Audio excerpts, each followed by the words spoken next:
נציב יום לעילוי נשמת מרדכי בן סלם וג'ימה, תהא נשמתו צרורה בצרור החיים, אמן. אמן. שטר מכירה בפסח. בשטר מכירת החמץ יש למלא את כל הפרטים בכתב ברור וקריא. צריך לכתוב מי המוכר, מקום המגורים המדויק ומה הוא מוכר. ואין לעשות מחיקות ותיקונים בשטר ההרשאה. אם היו כאלה תיקונים והכל, צריך לכתוב שטר חדש או לחתום ליד התיקון כמו בצ'קים. אם נשארו רווחים צריך למלא אותם בפס, אחרת השטר נקרא שטר שאפשר לזייפו והוא פסול. תראו בחושן משפט סימן מ"ה סעיף ו' וסימן מ"ו סעיף ל"ב. לכתחילה ראוי ונכון לפרט בשטר המכירה את כל סוגי החמץ שמוכר, כל מין ומין מהחמץ שיש בביתו, ולא להסתפק במה שכתוב כל דבר שיש בו חשש חמץ. זה נחשב כמוכר דבר שאין מינו ידוע. באגרות משה באור החיים חלק א' סימן קוף נון אומר שבשטר ההרשאה שכותבים לרב לא חייבים לפרט את כל סוגי החמץ, ומספיק שהרב מפרט לנוכרי את כל סוגי החמץ שנמכרו על ידו. זאת אומרת הוא מקל הרב פיינשטיין. אמנם בהרבה מקומות נהגו שגם בשטר ההרשאה לרב מפרטים את כל סוגי החמץ. יש שמוסיפים לפרט גם את הכמויות של מוצרי החמץ. בשטר ההרשאה יש לכתוב את התאריך של יום החתימה, כדי שלא ייפסל מדין שטר מוקדם. בעל הקהילות יעקב היה מקפיד שבשטר ההרשאה תהיה כתובה במפורש לשון שליחות, ולא להסתפק בלשונות שטר הרשאה, כוח ברשות וכל כיוצא בזה. יש למלא את כל המקומות הריקים בשטר ההרשאה, כדי שלא יוכלו לכתוב דברים נוספים על השטר, ולא יהיה מוכח מתוך השטר מה המוכר מחר ומה נתוסף לאחר מכן.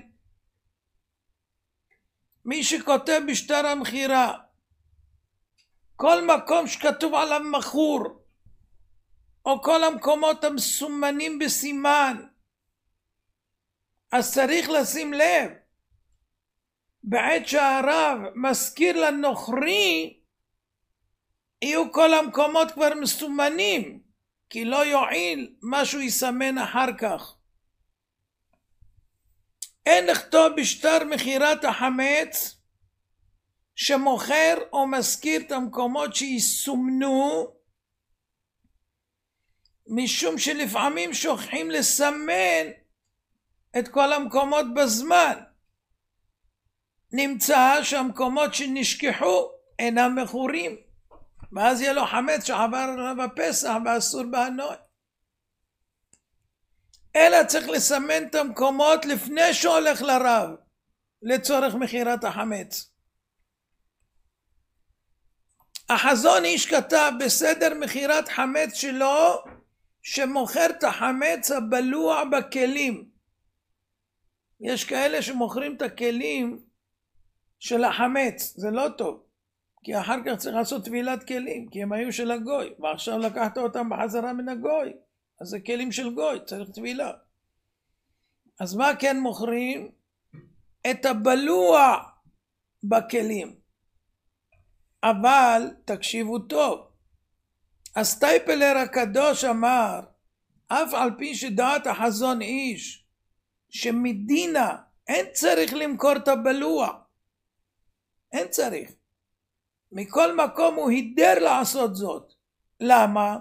כדי שלא יישאר ברשותו אפילו משהו שבמשהו של חמץ. והוסיף, הסטייפלר, שאומנם לא שייך למכור בליעה שאין בה ממש, אלא טעם בלבד. איך אתה מוכר דבר שאין בו ממש? יש רק טעם. אבל בכלי שבלועה בו ממשות של אוכל, שאפשר שהיא תצא מהכלי על ידי בישול, זה נחשב הבליעה כדבר ממשי, ושייך למכור את זה. אז לכן כשאתה כותב שגם אתה מוכר את כל החמץ הבלוע בכלים, בין אם זה רק טעם, בכל אופן אתה ברחת ממשהו דמשהו, זה טוב מאוד.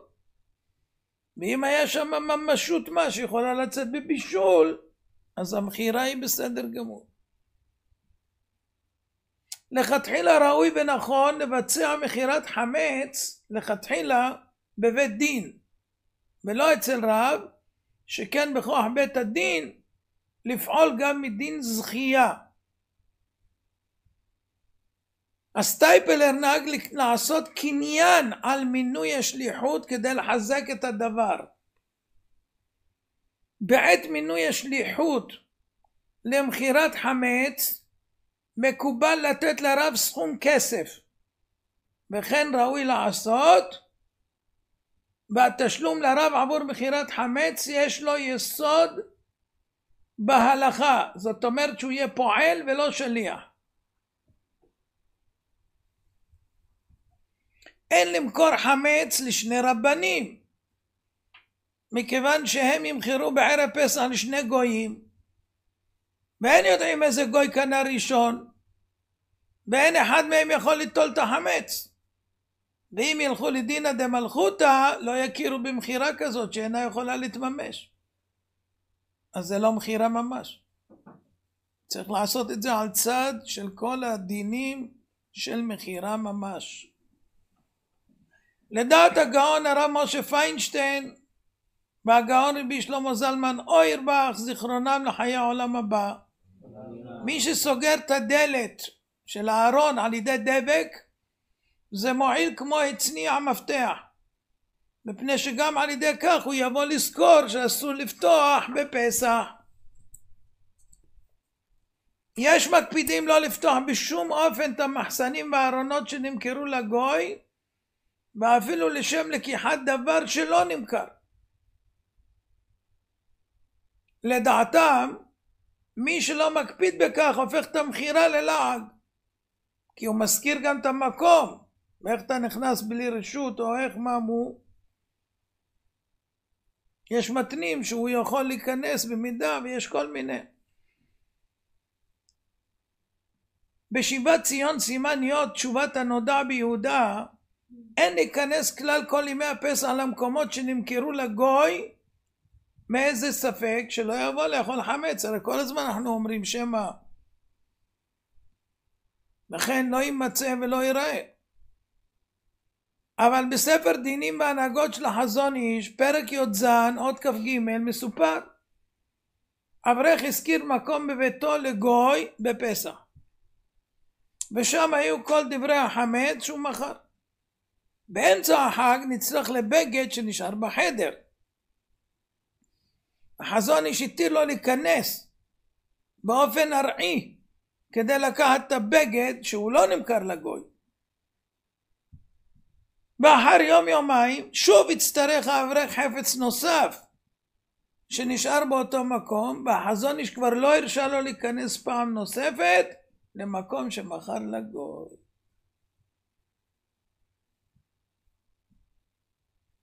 המתגורר בבית משותף, בניין משותף, השכנים לא מעוניינים למכור את השטחים המשותפים, לא מוכנים למכור את השטחים המשותפים לגוי במחירה, יפקיר את חלקו לפני זמן איסור חמץ.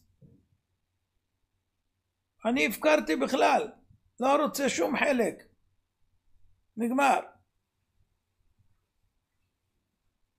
מי שיש לו מניות בחברה שיש לה חמץ, צריך להזכיר אותם בשטר מכירת חמץ, שהוא מוכר את חלקו בחברה שהוא יש לו מניות בה שיש בה חמץ. בעל חנות מזון שמכר את החמץ כדין, אבל המשיך למכור חמץ בפסח, מכירתו חוכה והתלולה, צחוק, ואין לקנות ממנו לאחר הפסח. למה? שמא המוצרים הם חמץ שעבר עליו הפסח. בעל חנות מזון, לפני פסח נכנס אליו חילוני לקנות כמות חמץ גדולה, שבוודאי תהיה מיועדת עבור פסח, כי יום יומיים שלושה לפני הוא קונה כזאת כמות, הוא לא יאכל אותם בשלושה ימים האלה. אסור למכור לו.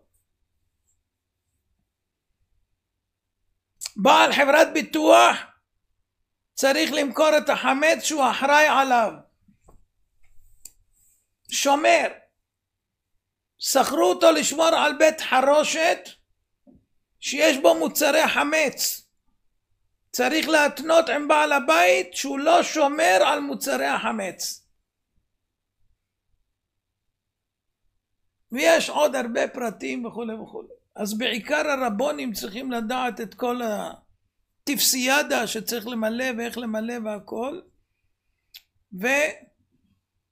וצריך להשתדל, כמובן שצריך להפקיד את המפתח של הדירה, שהגוי יכול להיכנס למקומות הסחורים ולקחת את החמץ אם הוא רוצה. ואמרתי לכם שעשינו ככה לפני שנתיים, אני זוכר, גם לפני שנה כנראה, אבל לא נודע לי, אבל לפני שנתיים הרב שמעון והגוי הלכו לשני בתים, שלום, אני קניתי את החמץ, אני רוצה להיכנס, לקחת, הפתעה, אבל המפתח היה לו ביד, הוא לא שואל אותם, נכנס ולקח קצת ויצא, שלום, ביי. אם הם היו אומרים, אז הם לא מכרו. כן, אז זה בינתיים, מחר אנחנו נראה מי סומך על המחירה ומי לא, האם זה לכתחילה או בדיעבד, ובינתיים אנחנו נודה לשם על שבוע חדש. הכל יודוך והכל ישבחוך והכל יאמרו והכל יאמרו אין קדוש כשם. הכל יודוך והכל ישבחוך והכל יאמרו והכל יאמרו אין קדוש כשם. הכל יודוך והכל ישבחוך והכל והכל והכל יאמרו אין קדוש כשם. הכל יודוך והכל ישבחוך והכל והכל והכל יאמרו אין קדוש כשם. פסח מתקרב, עוד יומיים ברכת האילנות, איזה שמחה גדולה, פריחה, ריח, משהו, אביב, השתבח הבורא.